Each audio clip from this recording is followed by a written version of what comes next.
amigos e amigas! Hoje eu vim mais uma vez falar de livros. Afinal de contas, isso não é nenhuma novidade. E confesso que eu estou muito feliz, que eu estou bastante alegre por poder compartilhar as minhas impressões, as minhas alegrias a respeito dessa obra. Antes que o café esfrie 2, do Toshikazu Kawaguchi, publicação da editora Valentina. E já vou lhes adiantando o seguinte: se vocês não gostaram do primeiro livro dessa trilogia, que aliás eu nem sei se vai terminar como uma trilogia, eu quero lhes dizer, eu quero lhes afirmar, dê uma chance para a continuação, se você não gostou do primeiro, porque esse livro ele é muito tocante, ele é muito apaixonante. E se você amou o primeiro, aí, meu Deus do céu, eu tenho certeza que vocês vão assim praticamente venerar esse segundo livro. Eu confesso para vocês que quando eu iniciei essa leitura, eu estava um pouco triste. E eu fiquei meio receoso de começar a ler essa obra por conta daquela coisa de projetar os meus sentimentos no livro. Eu pensei até, vou esperar um pouquinho, passar essa tristeza, porque aí eu não vou projetar esses sentimentos negativos na obra. Mas, por outro lado, a minha intuição dizia: não, leia, leia, comece. E foi a melhor coisa que eu fiz. Simplesmente esse livro foi algo consolador. Ele me tirou dessa atmosfera de tristeza. Eu sempre costumo falar para os meus amigos o seguinte: quando a gente está triste, é ruim a gente pegar um livro porque a gente tem essa tendência de transmitir os nossos sentimentos para a obra e de repente não ver o livro tal como ele é. Porém, quando um livro ele é maravilhoso, quando ele é espetacular, nem a tristeza consegue fazer com que a percepção verdadeira da obra se altere. E foi isso que ocorreu antes que o Café Esfrie 2. E assim, tem coisas. Esse livro me fez ver que eu já tinha amado o primeiro, sem sombra de dúvida. Mas quando eu comecei a ler esse, a minha percepção do primeiro acabou mudando. Simplesmente eu achei que o primeiro não foi tão bom quanto esse. E a respeito do filme também. Simplesmente nesse segundo livro, vocês não estão entendendo, mas o autor, sem sombra de dúvidas, melhorou muito a sua escrita. Então, já o primeiro ponto para você ler antes que o café esfrie 2 é o seguinte: o autor ele está mais claro, ele melhorou a escrita, ele soube colocar as palavras de um jeito que o entendimento ficou muito melhor e ao mesmo tempo ele trouxe questões mais relevantes que o primeiro para a nossa vida. Eu acho que essas questões sempre estão presentes na vida do ser humano, são questões atemporais, especialmente porque são questões que nos levam a lidar sobre o tema da morte. Geralmente para nós o tema da morte é um tabu, a gente não quer falar muito, a gente tenta jogar a morte sempre para o futuro. Mas aqui o autor, o Toshikazu Kawaguchi, ele coloca a morte de um jeito poético e ele também, através da morte, ele nos ensina como lidar com a vida e a perceber que muitas coisas que nós deixamos de lado, que nós deixamos de fazer em relação às pessoas que amamos por certo receio, nós não devemos deixar. É simplesmente você olhar para as pessoas que você tem aquele amor, aquele sentimento e se colocar diante delas. Não deixar para depois, para que após a morte delas você ficar pensando: puxa, eu devia ter dito isso. Não, se você tem algo a dizer para alguém que você ama, aproveite, diga agora. Então já vou deixar um convite para vocês. Terminando essa resenha, sabe aquela pessoa que você ama, seu pai, sua mãe, etc. Vá lá e diz: eu te amo, eu gosto muito de você. E se por acaso, infelizmente, esse apelo surgiu tarde, lembre-se, não fique amargurado, não cultive a tristeza. Essa é uma lição do livro também. No fundo, essas pessoas, mesmo que você não tenha dito, elas sabiam que você a amavam. Sim, elas sabiam que vocês a amavam. Coloque isso na cabeça. Mesmo que você tenha sido até um pouquinho agressivo, mas elas entenderam que aquele momento de agressividade foi uma coisa assim da boca para fora, porque afinal de contas, o que trazia assim essa ligação com essas pessoas era o sentimento do amor. E quando há amor, por mais que as nossas palavras sejam duras, a pessoa no fundo ela sente que tem algo diferente. Então, esse livro assim me dando essa percepção praticamente mudou a minha vida, não no sentido das ações, mas no sentido do olhar para esse mundo. E às vezes a gente ignora essa coisa da mudança que ocorre em nosso ser, porque elas não ocorrem em nível de ação. A gente sempre fica achando, para mudar você tem que agir diferente. Mas às vezes não é uma ação externa. É um agir, sim, mas não é esse agir externo. É um agir interno, é um sentimento, é um olhar, é uma perspectiva. Talvez você continue fazendo as coisas do mesmo jeito, mas você vai fazer de uma maneira assim totalmente diferente, com sentimentos diferentes.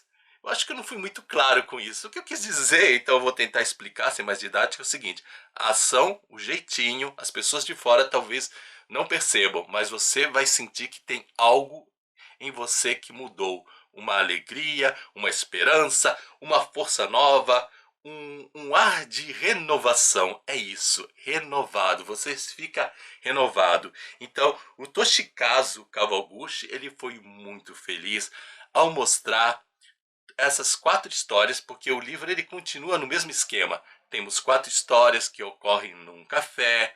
Aqui ele já não precisou ficar explicando tantas as regras, porque a gente já viu no primeiro. No primeiro eu confesso que ficou uma coisa muito repetitiva, essas coisas das regras. Então aqui já tem também o benefício da leitura ter sido mais fluida, e nós vamos vendo as pessoas aí, elas vivendo, e o autor também me fez ver algo a mais, algo diferente. Geralmente nos é cobrado, nos é passado que diante de algumas ações nós devemos ter foco. Foco é isso. Eu quero esse objetivo, então eu sigo olhando para esse objetivo e meio que não olho para os lados, sabe? É só assim. Eu só penso no caminho a seguir. E por isso, muitas vezes nós estamos numa caminhada dentro de um projeto, só assim, retinho, sabe? E de repente o autor ele faz alguns desvios na leitura, o que é considerado para muitos algo negativo. Mas os desvios do autor, ele ampliam a nossa visão. Ele não perde o foco, mas ele também mostra que não há necessidade de ficar uma coisa só. Você pode olhar para o lado. Então, ele vai contando certos detalhes paralelos ao objetivo do caminho dos personagens que nos faz perceber que a gente também, de vez em quando, é claro, tem que haver um discernimento, nós devemos, de vez em quando, sabe, parar de ficar só olhando para frente, dar uma olhadinha, uma espiadela para os lados. E também a gente perdeu um pouco daquele complexo da esposa de Ló, sabe? A Bíblia, ela. Eu sei que tem uma mensagem positiva na passagem da esposa de Ló, não sei se vocês conhecem essa passagem bíblica, que a mulher ela olha para trás e ela se transforma numa estátua de sal. Isso diz que a mensagem é que a gente não, ao seguir em frente, nunca devemos olhar para trás. Mas eu acho que a situação da mulher de Ló é uma situação específica dela. Era um chamado para ela. Às vezes na nossa vida nós devemos ser contrários a essa lição. Em alguns momentos, é claro, como eu sempre digo, tem que haver discernimento. Existem momentos em que você simplesmente tem que, olhar para trás e ter coragem.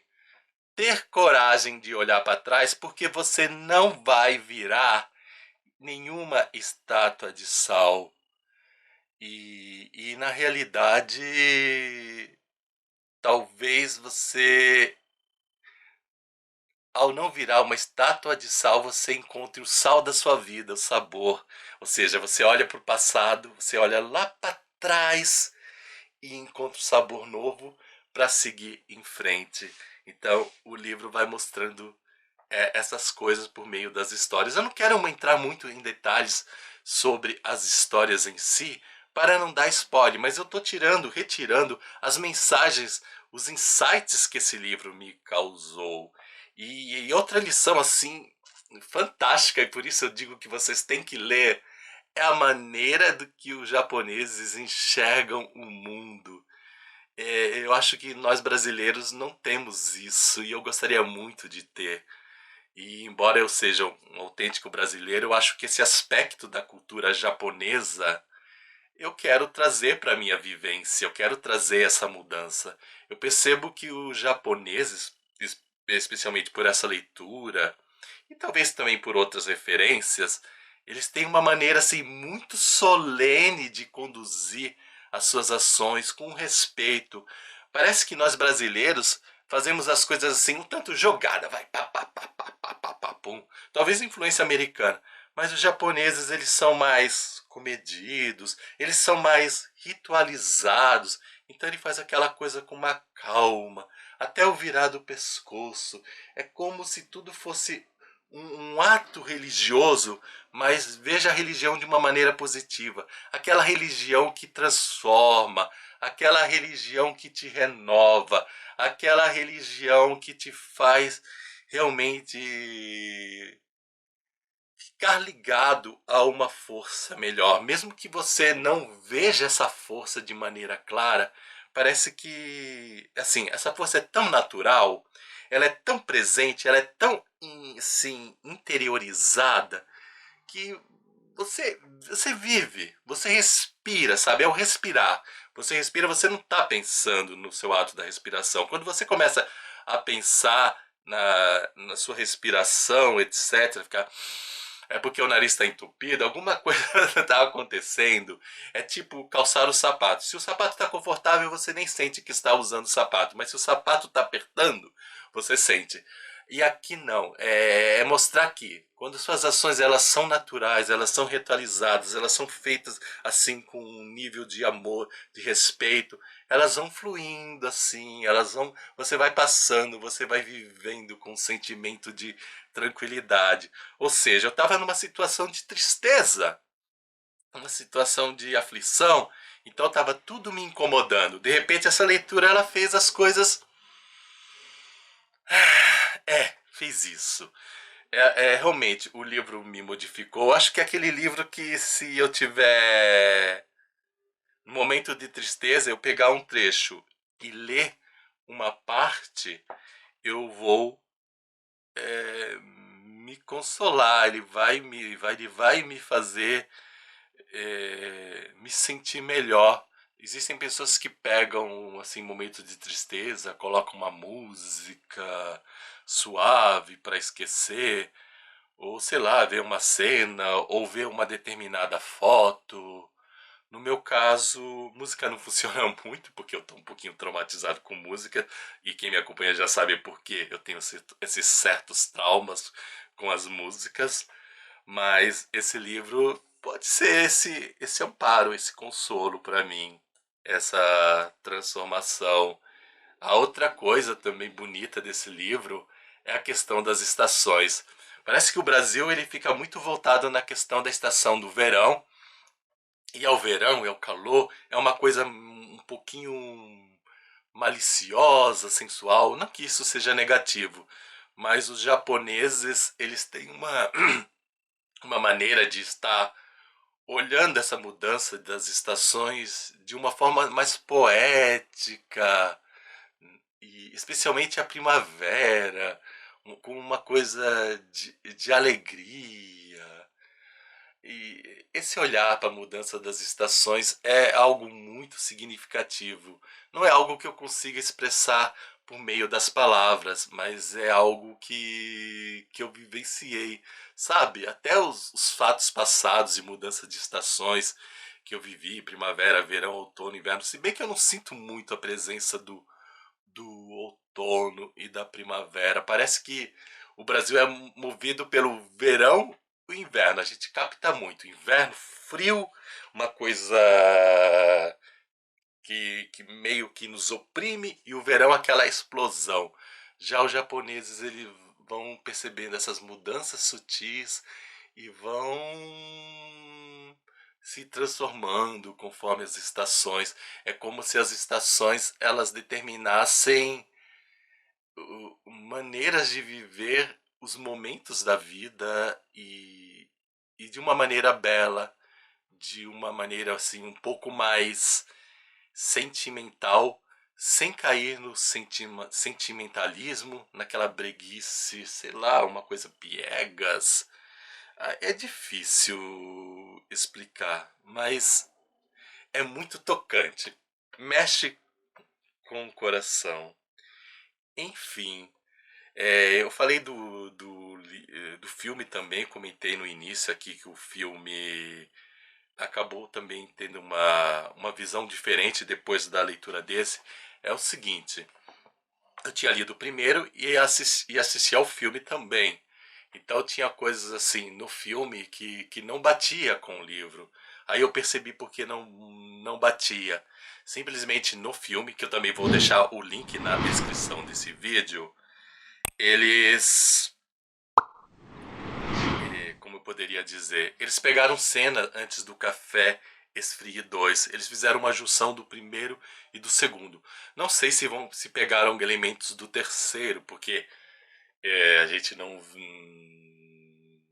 assim, vi coisas no filme que não tem nem no primeiro ou no segundo. Talvez sejam eles tenham feito o filme a partir da publicação do terceiro e tenham pego também elementos aí do terceiro livro. Então tá essa dúvida, eu só vou saber depois de ver, mas isso de certa maneira me dá uma tristeza, porque eu tava esperando antes que o Café Esfrie 2, e vendo que eles fizeram essa junção, meio que eles estragaram uma possível continuação. Ou se eles fizerem uma continuação, vão ter que voltar a pegar elementos do primeiro que eles não pegaram, sabe? Ficar fazendo uma saladinha de frutas, ou então criar aventuras diferentes que não encontro no livro. Eu acho que eles meio que estragaram o filme por ter feito essa junção. Alguns roteiristas fazem isso. Tem um livro, aí eles pegam o primeiro, aí juntam o segundo e nem fala, só coloca o nome do primeiro, aí você fica naquela expectativa, depois você descobre que não, pegou do primeiro, do segundo, do terceiro, e meio que cerceia a possibilidade de fazer continuações. Exemplo, também eu posso citar a novela Éramos Seis. Eu tinha lido o livro, assisti a novela, aí quando eu fui ler Dona Lola, eu percebi que as novelas que ocorreram do SBT e da Globo pegaram elementos do filme não, do livro Dona Lola. Então, puxa, eles poderiam ter feito uma nova novela chamada Dona Lola, mas os fatos de pegarem esses elementos do livro Dona Lola e já colocado na novela Éramos Seis, já meio que impossibilita essas continuações.